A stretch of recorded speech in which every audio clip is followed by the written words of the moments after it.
Opportunities, I would request Mr. Kamble to welcome our dignitaries, our guests from South Africa, from Mauritius, from Turkey, from Russia,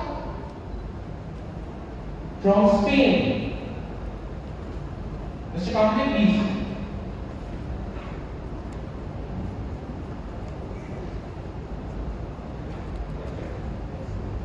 Today, we have a very distinguished panel over here. Sorry, we are now used to these classes. So, this is the second panel discussion which we are going to have, and I am very happy to inform you that we have distinguished panelists, Mr. Hoff from Consulate of Republic of South Africa. We have Ms. Vanesa, Director Economic and Commercial Office, Consulate General of Spain. Mr. Seewraj, Consulate Investment and Trade, Economic Development, both Mauritius, lovely country. We have Mr. Huseyin, Aydin, Commercial Attaché, Consulate General of the Republic of Turkey, another beautiful country. We have Mr. Timur, Vekilov, a Russian export center where India exports lot of items to Russia. It is one of the very significant countries. We have, of course, Ms. Rupa, who is Executive Director, World Trade Center, Mumbai. So as I said that this is a very distinguished panel which we have today. I welcome all of you. I am Harshadeep, Export Commissioner for Maharashtra, also Development Commissioner for Industries. Today we have this inauguration program where the Honorable Minister of Industry was also present. Then we had a presence of Mr. Alvarez, who is Minister of State for Railways from Government of India. So in continuation of this 2 days Vanijya Utsav, that is export promotion and awareness, all of you are most welcome for this panel discussion, and I hope that your inputs, because we are now focusing towards making India as a one global hub for exports, and of course, being a commissioner for Maharashtra industry development, I am looking towards Maharashtra, making Maharashtra as a hub, export hub for whole of India. Maharashtra, just to give you a short, very brief background, Maharashtra plays a very significant role in shaping up the economy of India. We generate 15% of GDP of India, and about 30% of FDI comes to Maharashtra. We are leader in exports also. Last year we were able to export in the tune of $59 billion, and all these your countries have also been quite supportive of policies of Government of India, also Government of Maharashtra. I again welcome you all for this beautiful panel and the discussion that will follow. But thank you. Thank you, Mr. Kamble. Adam Smith, in his famous book, wrote, "Everything and every man lives and lives are affected by exchanging." So every man lives by exchanging. What we have, we can give. What we don't have, we can get. Whether it is ideas, whether it is services, whether it is goods. Today, we are going to learn what all things we can do with these fantastic nations to increase our exchange. So my first question is to Timur. Timur, Russia and India have been traditional partners since independence. So for 75 years, Russia has been one of the greatest partners for India. Still, we see that the trade, barring the heavy items, which is artillery or guns or heavy machinery, there aren't too many things where India and Russia have collaborated. So can you tell the audience which India can export or which India can import so that both countries can benefit? Timur, please. Okay. First of all, thank you very much for inviting us here. So, and I can say so this is first event for almost all of us after the COVID situation. So we're very much glad to be here, just face to face, and to have interaction, real life interaction with you. And thank you for the question. So yes, Russia has very long relationship, a very long history of relationship to India, and India is considered for every Russian guy as a friend, not only in personal friendship but also in country friendship. Yes, and we have a lot of examples of export-import operations, and in the last years, so we have even some investments of Indian companies in Russian economy and investments of Russian businessmen and entrepreneurs in the Indian economy, and we can see some very positive examples. Like for example, so we have Attaché in Russia, we have tea supply, of course, rice supply to Russia as export from India, and also some kind of goods for just everyday use, like shoes, for example, like leather. But I would like to say that it's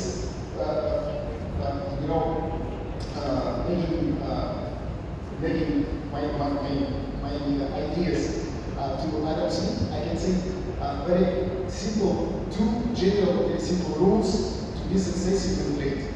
First, you have to be unique, or you have to be cheap. So it's very simple. So either you're unique or you're cheap.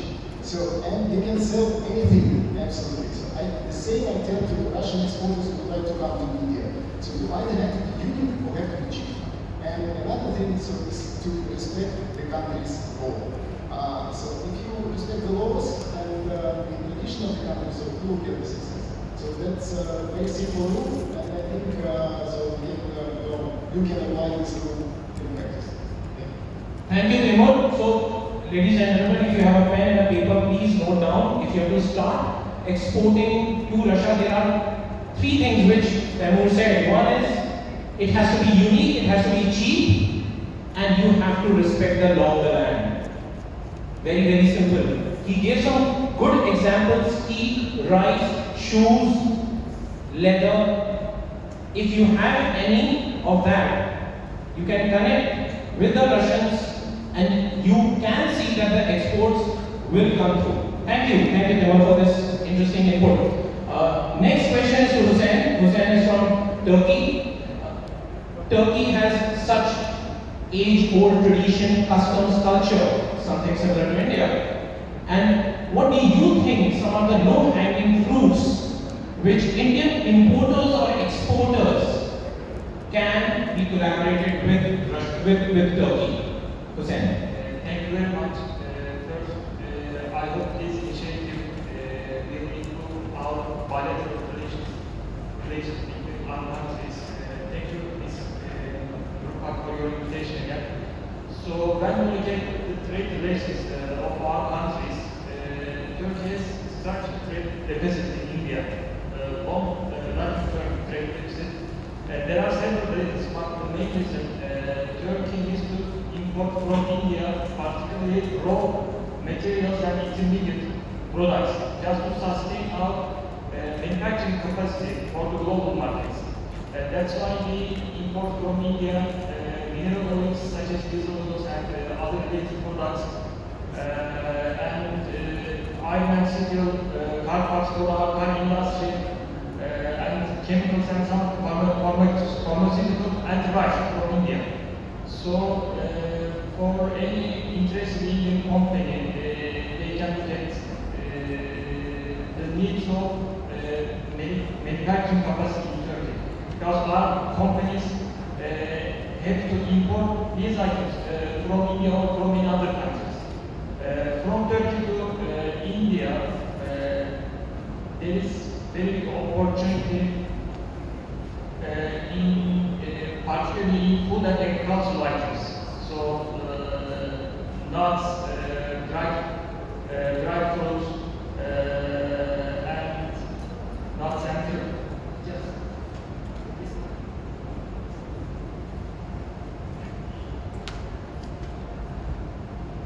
marbles, tires for passenger cars, furniture, and home-related products, including glassware, kitchenware items, and machinery carpet, can easily work in India for Indian importers.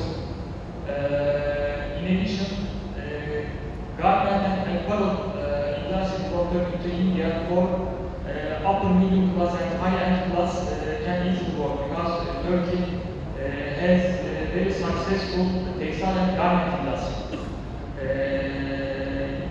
Lastly, Turkish machinery for specific sectors such as agricultural machinery, food preparation machinery, and textile machinery can be potential in India. Thank you. Thank you, Huseyin. This is very, very interesting, what Huseyin just said. So guys, Huseyin is literally inviting each one of you to set up a factory in Turkey. So if you have a little bit of capital, if you have a little bit of energy and enthusiasm, you can set up a company in Turkey. Secondly, interestingly said, dry fruits, rice, food processing, small machinery, furniture, all these are required in Turkey. So if you can build connects, there is huge opportunity to be sending exports from India to Turkey. That's not the only thing. Another thing is Turkey is the gateway to Europe. So everybody understands that Turkey is closely connected with Europe. So once you are established in Turkey, you can have the larger European market accessibility also through Turkey. So Huseyin, thank you so much for giving these valuable inputs. And next question is to Dean from South Africa. South Africa, we owe a lot to South Africa because our father of the nation started his journey from South Africa, and it was the South African coach Gary Kirsten, under whose guidance and coaching the Indian cricket team won the World Cup. So we are indebted to South Africa in that sense. Heading on to the commercials, Dean, give us 4 or 5 things which you believe South Africa and India can collaborate together, exports, imports, whichever direction. Dean, please. Thank you. Good afternoon, ladies and gentlemen. Thank you for the opportunity. I believe that if we look at the post-COVID world, we see that immense opportunities are starting to develop. In terms of South Africa, we are close to recovering from the COVID pandemic in terms of economic activity. And key to us in terms of this recovery would be economic recovery, which is led by growth, infrastructure development, the promotion of small business, localization strategy, and an export development strategy. So I think that is the key areas where opportunities lie. So if we take a look at great opportunities in terms of the African continental free trade area, as the area begins to take shape, we see that this presents itself as an immense market of 1.3 billion people, looking at a GDP of $3.4 trillion amongst 55 countries.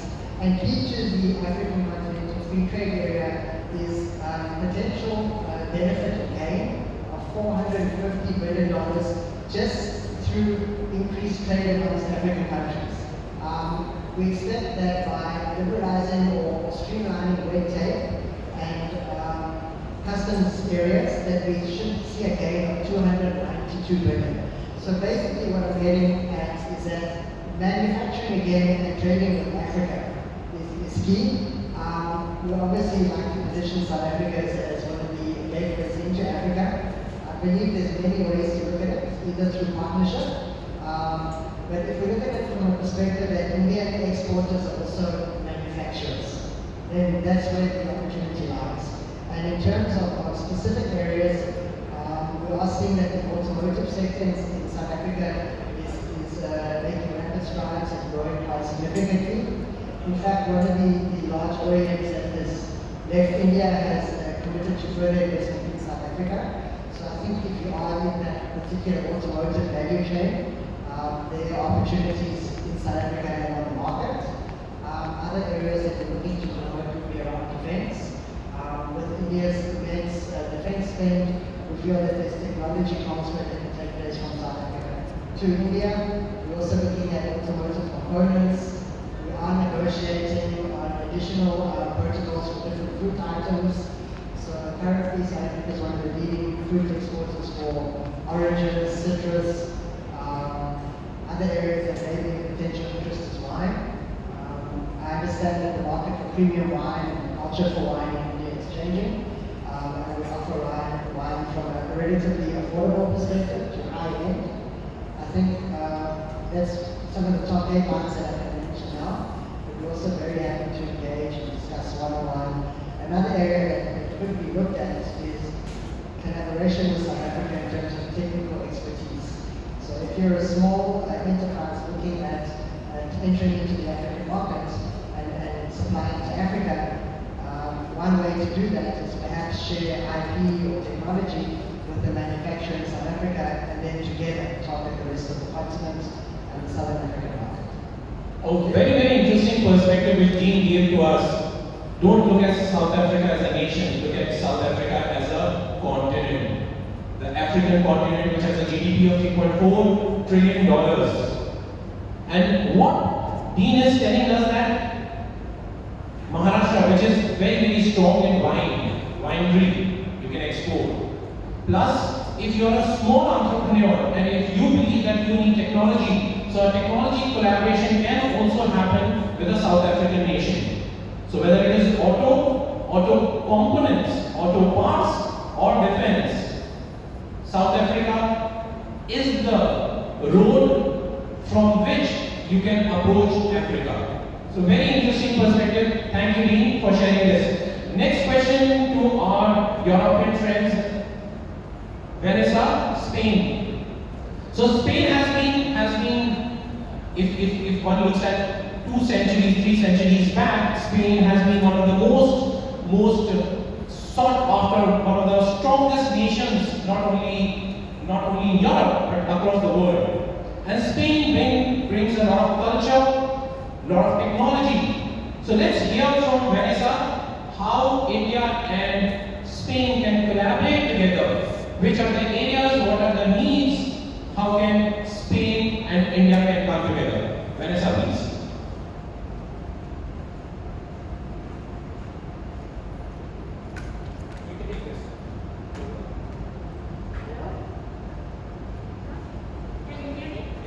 Yes. Thank you. Well, thank you for this opportunity. Thank you so much. Yes, Spain is part of the European Union. We're members since 1986. Our economy has been hit by the COVID. I am sure you're aware of that. But happily, nowadays, the situation is well under control. Almost 80% of our population is fully vaccinated, which is something particularly proud of because it allows us to come back to normal life and to come back to work normally and to continue our exchanges with the rest of the world. So with India, we have been working for many years, and actually we are important buyers in India. We buy goods and services in India of a size of around 4,000 million euros a year. We also export to India, of course, but to a small extent. So we have a big commercial deficit with India. In terms of what we buy in India, that can be interesting to continue supplying to Spain. We buy chemical products, we buy some pharma products, we buy apparel and clothes, and a lot of agricultural products, a lot of species and foods and so on. We sell to India some products too that are interesting because we find niches. We find some areas where we can supply things that are still competitive because they are adding value to the Indian economy. And in this regard, we supply parts of automobiles, chemicals, plastics, pigments, and machinery in general, all kinds of machines. In terms of maybe how to deepen our relations, how to increase these trade flows, well, we see opportunities traditional sectors, but also in potential new ones. In the automobile sector, we see some opportunities to work together in the new smart mobility area. In the renewable energy sector, always there and developing fast in India. And we see a lot of opportunities in waste management and water management. So please don't hesitate to contact us if you have any opportunity in these areas. Regarding doing business in Spain, what can I say? Just we're very formal actually. We ask for quality. We of course ask for a price, but especially quality. You have to be very serious when honoring commitments and contracts, and you have to deliver what you have already agreed. No? I will be happy to develop later if you want. Maybe one of you. But we are always available in Mumbai, in our office here in Mumbai. We have an email address that we can pass to you and a contact telephone, and we are always there to answer. We answer every query and every question that comes to our office. No one is there. So please don't hesitate to come to us very directly, and we will try to see what we can do for you. Thank you. This is wonderful invitation from Vanesa. Vanesa is saying that if you have a query, you can write to the Spanish Consulate. You can write to them directly. If you can spell the email ID slowly, word by word. Okay, we will write it down for you. Please write it down. Yes, the name is Mumbai. Easy at and then Comercio. COMERCIO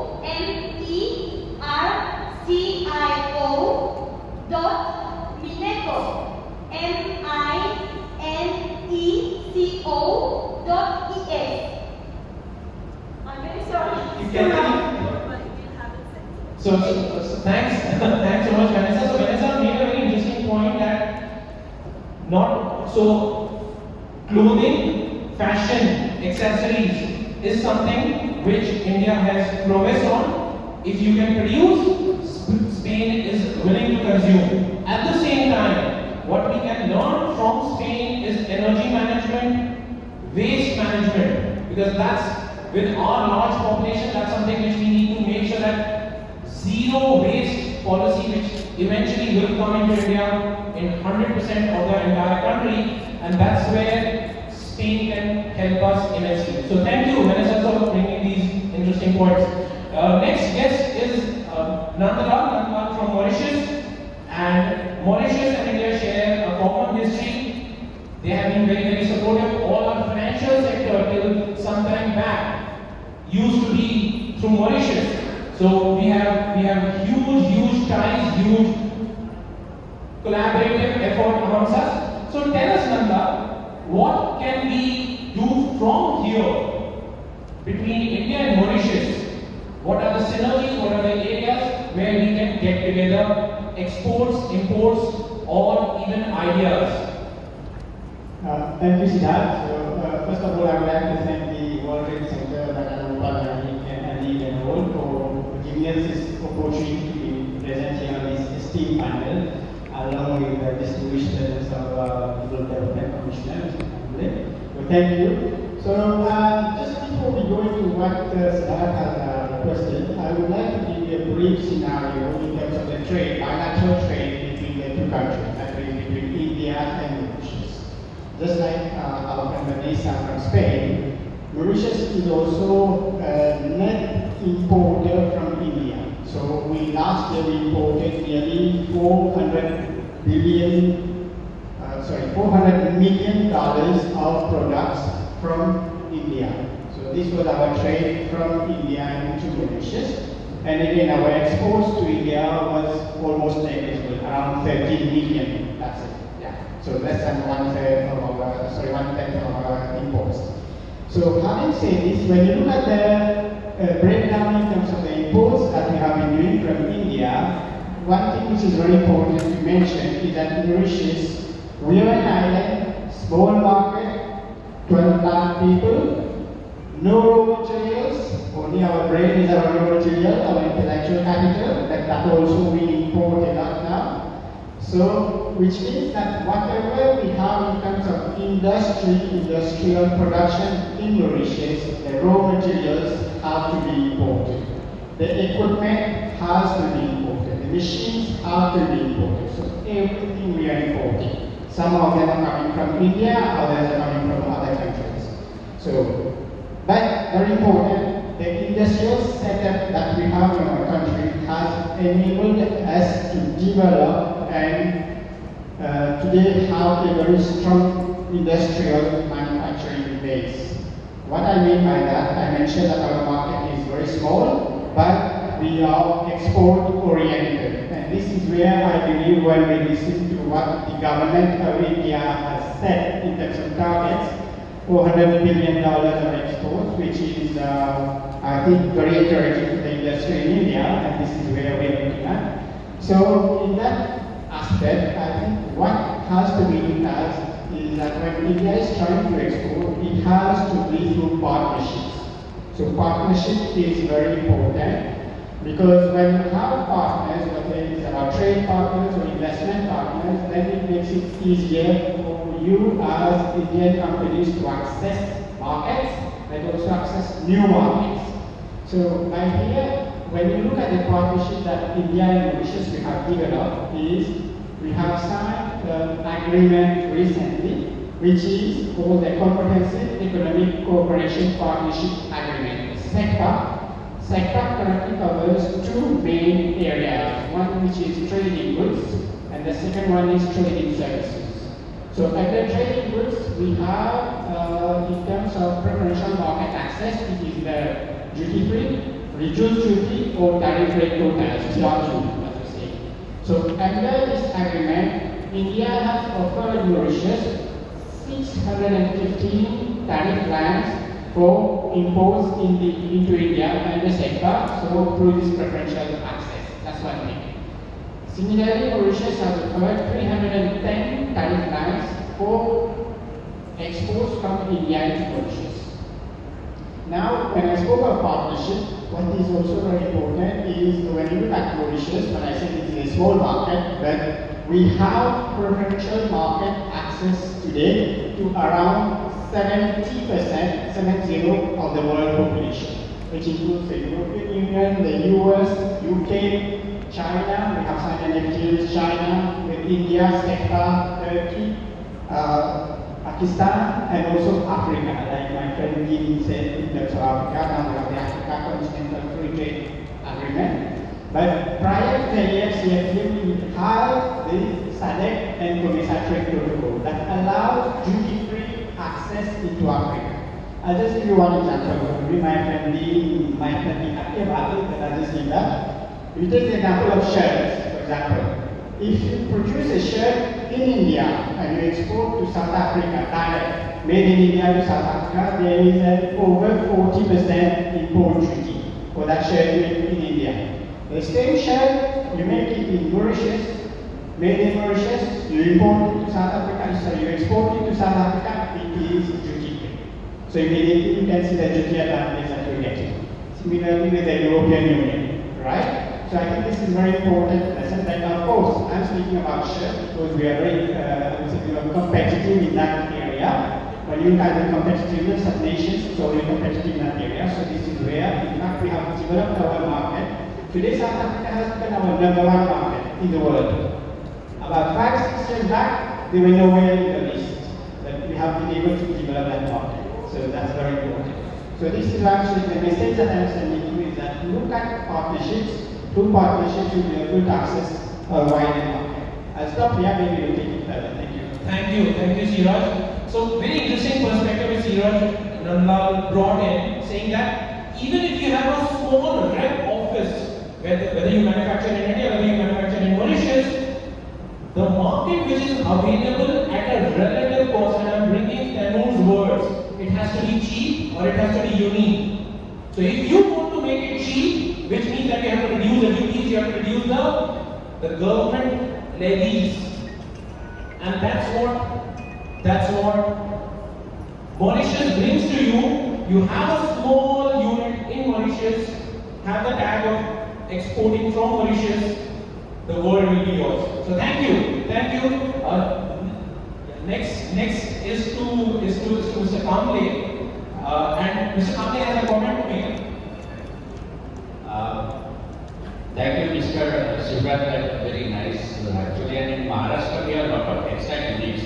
The example which you gave that if we are setting up a manufacturing unit in Mauritius, if we want to export to some other country, then it is most of the countries we have a trade agreement. So I think this is one which we can pick it up. I have just being an export commissioner, I have one small question to ask, quick question to Mr. Timur. That we, India has been exporting Russia, of course, is a very good trade partner of India, and we have been exporting pharmaceuticals, automobile, iron and steel materials to Russia. Who do you think is the competitor of India when it comes to the export to Russia? I think, I am experienced as export commissioner. Yeah, thank you for the question. So the answer is quite, obvious, I can say. So the main competitor, of course, China, for India, I mean. So the core advantage of China is, there are two, frankly speaking. One is logistics. It's much shorter and much cheaper. So because for India, so we have to go all the way around the seas and so on. So it's quite a long time. And the second is financials. Because Chinese banks, they don't care about any kind of sanctions, any kind of currency issues, whatever. So they just work at maybe the yuan, so they can work with this. So we are trying to improve this situation. So there are a lot of improvements right now. So first of all, we have Russian banks working here in India. So first, Sberbank is the largest bank of Russia, so we're working we have office in India. I represent the Russian Export Center, which has Rosexim inside the structure. So Mr. Alvarez is here, so for example, so from which handles big projects, infrastructure projects. And we're trying to handle this situation. The same for logistics. So we're discussing the north-south corridor through Iran to make it shorter. And so now this corridor is working. So maybe it's not so cheap as we would like to, but it depends on the money. So the more it works, the cheaper it becomes. So so China is there, so that we can compete. Thank you. Thank you. I have one brief question for South Africa. Mr. Hoff. South Africa is, yes, like it said that once you enter South Africa, then the whole African continent you can enter into. Yeah.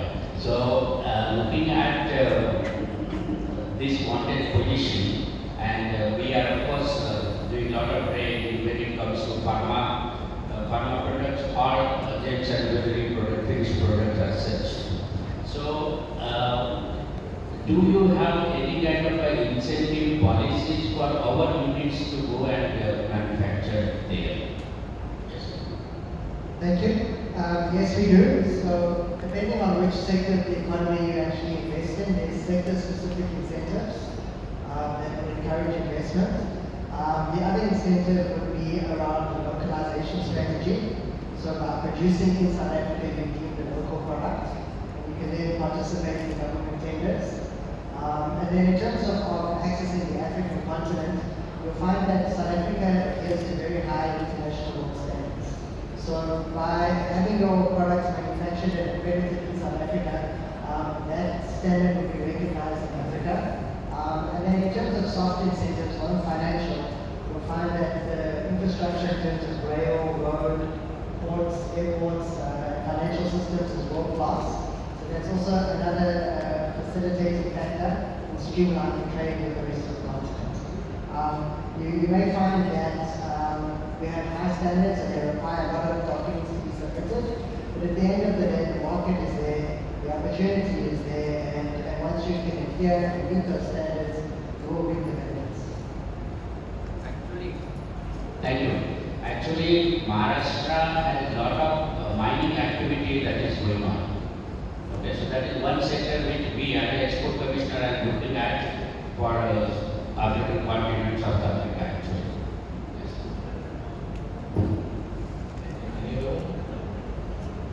So, next question to Rupa. Rupa looks after the World Trade Center, and there are 91 countries with over 250 World Trade Centers. Now think about it. If all these World Trade Centers get joined, they can combine together their forces. Where if a person enters one World Trade Center, he has access to all of them. So tell us about the potential which this network of World Trade Centers can enable the global trade, and especially our friends from India who are into exports and imports. So there are 360 World Trade Centers. Yes, wow. So, in about 91 countries. And China is leading, Europe is leading, India is emerging. There are many World Trade Centers coming across India. Yes, World Trade Center, anywhere, any World Trade Center you want to reach out to any country, you can always contact us and we can help you to reach out to the buyers or to importers. Anybody that you would like to connect with anywhere in the world where the World Trade Center is established, we can reach out to them. It's a very, very extensive, large network. And most of the World Trade Centers support SMEs, MSMEs, startups, women entrepreneurs. And if any one of you would like to ever contact anywhere others, or you're holding an exhibition there, participating in an exhibition there, we'll always be able to help you to identify partners or to collaborate with, even including venues. Most of the World Trade Centers have huge venues. Like some of them, particularly in Dubai, it's like a city there, etc. So really big venues, and they really help most of our exhibitors. I had an exhibitor who was participating from gems and jewelry, and a couple of them from IT sector. And they called me and they told me that when they participated in the World Trade Center exhibition in Dubai Expo Center, they just went and mentioned to them that they were also associated with World Trade Center, and they really got excellent treatment, and they got a lot of connections with them.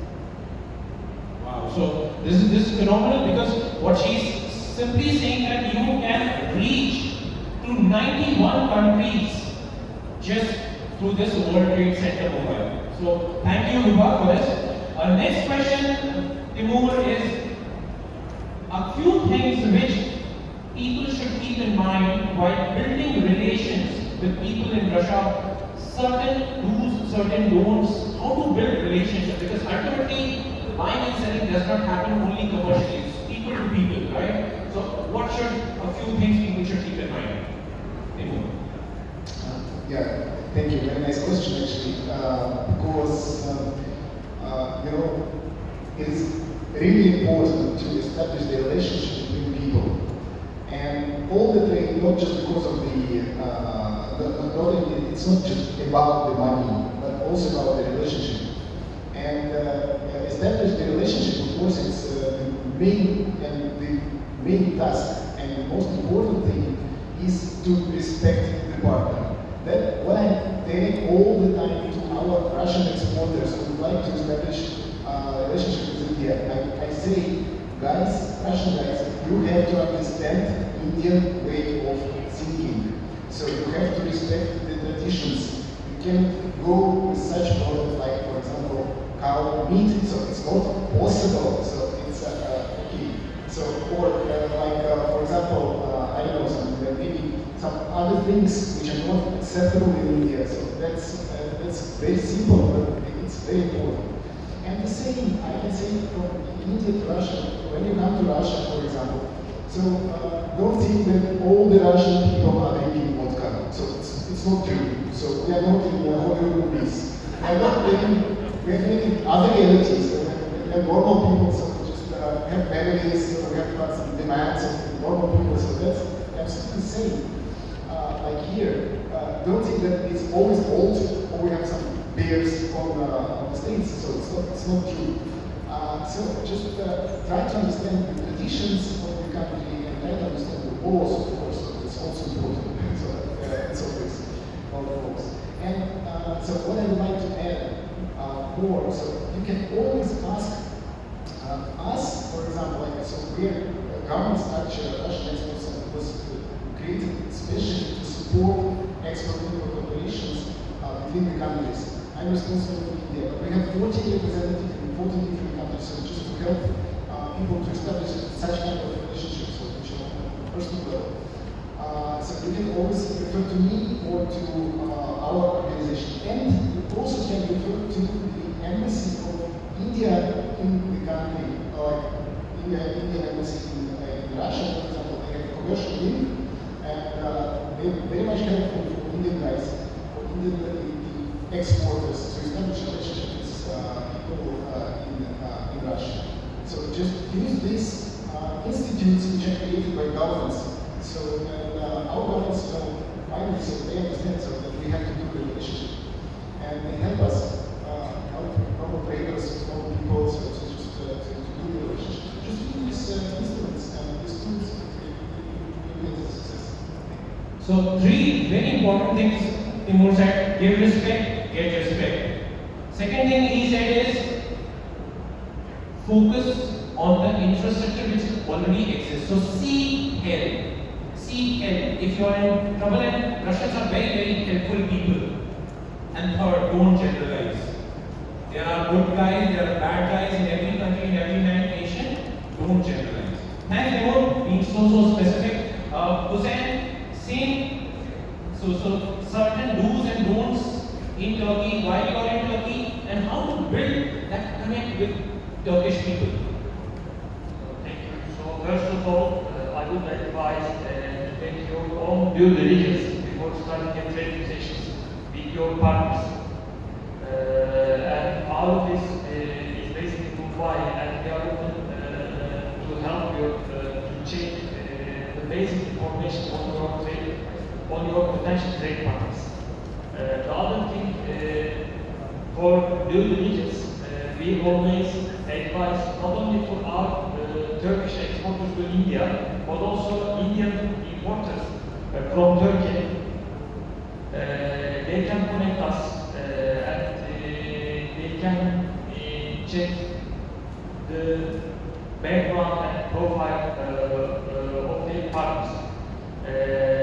Another thing for Indian exporters to Turkey, I think export credit insurance is very reliable mechanism to protect the interest of exporters in both countries.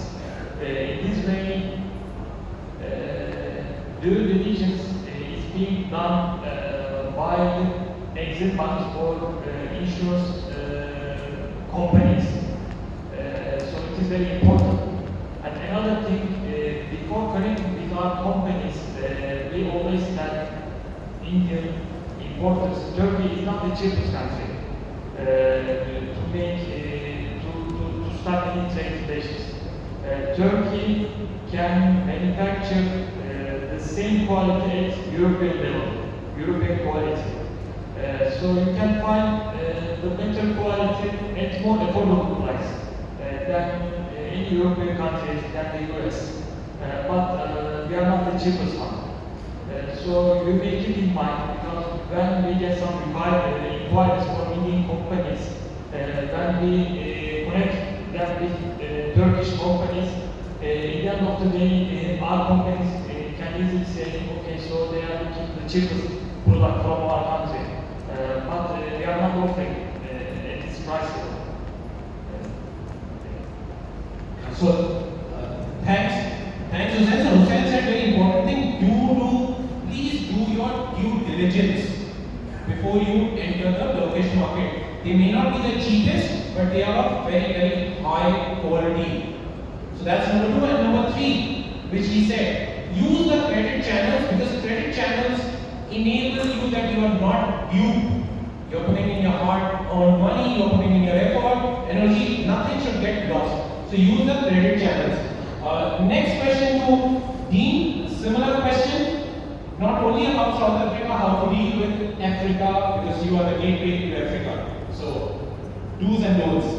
I think the first point is as been mentioned, is due diligence. It's very important. As the saying goes, what glitters is not always gold. So if the offer is too good to be true, then just realize that there could be issues with a particular product or service. In terms of South African business, it's also important that you adhere to your promises and you meet your deadlines.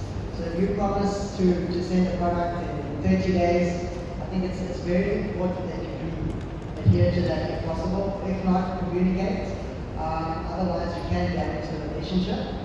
It's also important to note that in terms of exports from India, the channels that you should look at would be your Indian missions in South Africa and the rest of the African continent. In terms of exports from South Africa to India, we're more than happy to facilitate. Be very careful of offers that come unsolicited via emails or via the internet. That's where you'll find that there are a lot of problems. And from a South African perspective, the moment you transact, or you send money, or you pay for specific license fees, it's too late. You can't assist you because that then becomes a commercial dispute. So I think that the key message is approach governments and officials and facilitators like chambers before you transact. It's also important to do your research on the country. So to know, my colleagues have mentioned, what's the infrastructures like, what the regulations are, what products are present, what products are not present. You'll find that in India we get a lot of people trying to purchase palm oil from South Africa. And palm oil is definitely not a product that we produce. So it's those kind of little intricacies. So you may find someone promising you palm oil on the internet, you put down a deposit and then ask you for license fees, which is also something strange. And by then your money's gone. 6 weeks later, there's nothing you can do. So I think it's about mutual respect, due diligence, and building that relationship. Thanks, Dean. So Dean is saying that please be aware of the cyber scams. Please be aware. Do not transfer your money basis any emails. Do not transfer any fictitious bills.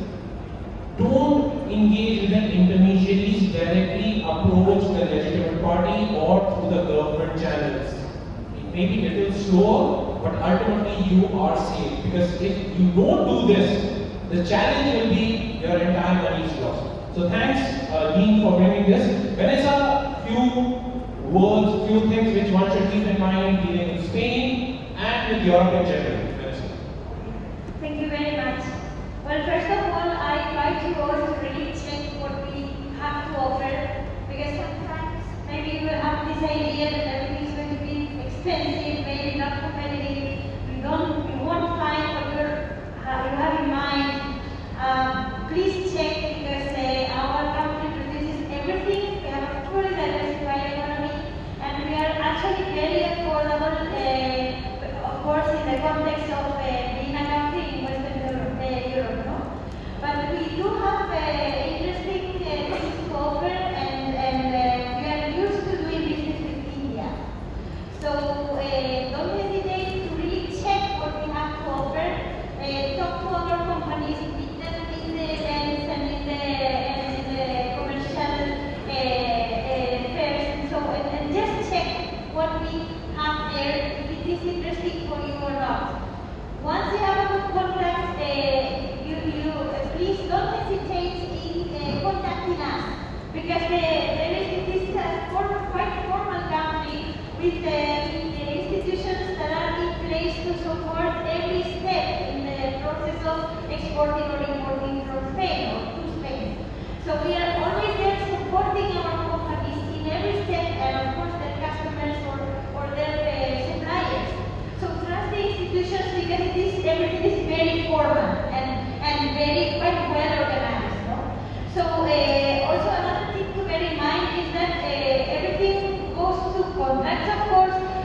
you have an understanding problem, first understand, then act. Don't be in a haste. Deal with credible people, and government of Spain is there to assist you. Thank you, Vanesa, for these wonderful words. Seewraj, your words, how should people of India should deal with the Mauritian people? Thank you, Siddhartha. So the best part about the last speaker is that the previous ones have already spoken what I have to say. So I'll just compliment what has already been said, and what is very important, it was mentioned about due diligence.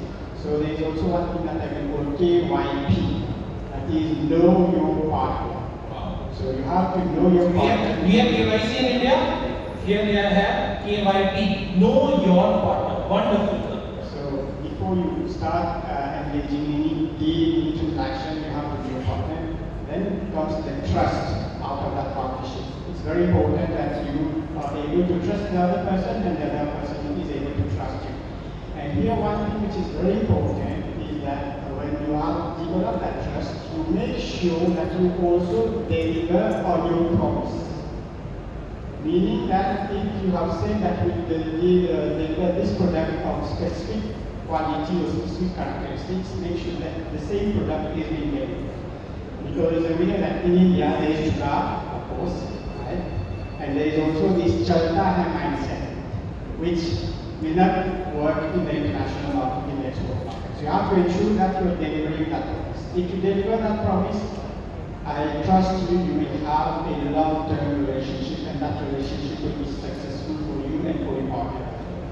So thank you. Thanks so much. So know your partner and deliver your promise. This is what Mauritian people expect. So thank you, ladies and gentlemen. A final word, 3-4 words only, no sentences, starting from Timur and then Huseyin. What are few words you would want to say as things or as words of encouragement to Indian people to do business with Russia? A few words. Yeah, so many good words were said, so I just would like to wish you luck and to wish you to find a good partner which is very reliable and can work with you for a long time. Thank you. Thank you. Thank you, Timur. Huseyin, a few words to Indian people. As you told in the first round, Turkey's main advantage for making business is its own unique location in the region, between Russia, Central Asia, Europe, and the Middle Eastern countries. So Turkey can be easily manufacturing hub for Indian companies, particularly working for European countries, because Turkey has functioning customs union agreement with the European Union, which means Turkish industrial product can easily be exported to European markets. Another point, I hope this initiative will be very helpful to understand our countries better, and we need to have many more Indian companies based in Turkey. In terms of manufacturing, in terms of making trades, in this way we can easily improve our bilateral trade relations. And vice versa, we also need Turkish companies operating in India. If we increase the interaction between people, then the trade and relations will be better. Thank you. Dean. I believe we need to leverage off the cultural and historic ties that we have. There's immense opportunity that can be developed. From our perspective, we look at investment-led opportunities and taking advantage of the free trade agreements that we have with the EU, with the US, and into Africa. But I think it's that people-to-people contact that's important. We'd also like to encourage you to visit South Africa, touch and feel and see what's on the ground. And before I go, I think there's one important announcement maybe I can mention is that Cape Town was recently voted the #1 tourist city in the world amongst Middle East and Africa. So please take the opportunity and visit the city, experience what we have, and forge partnerships that can enhance our bilateral trade. Thank you. Thank you, Dean.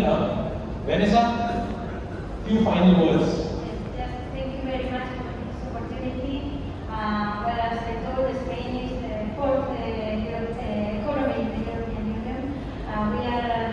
gateway to the rest of the continent and to Latin America, of course, due to historical obvious reasons. We have been working in India for a long time now, and we are increasing our commitment with this country, allocating more and more resources to developing our relations with India.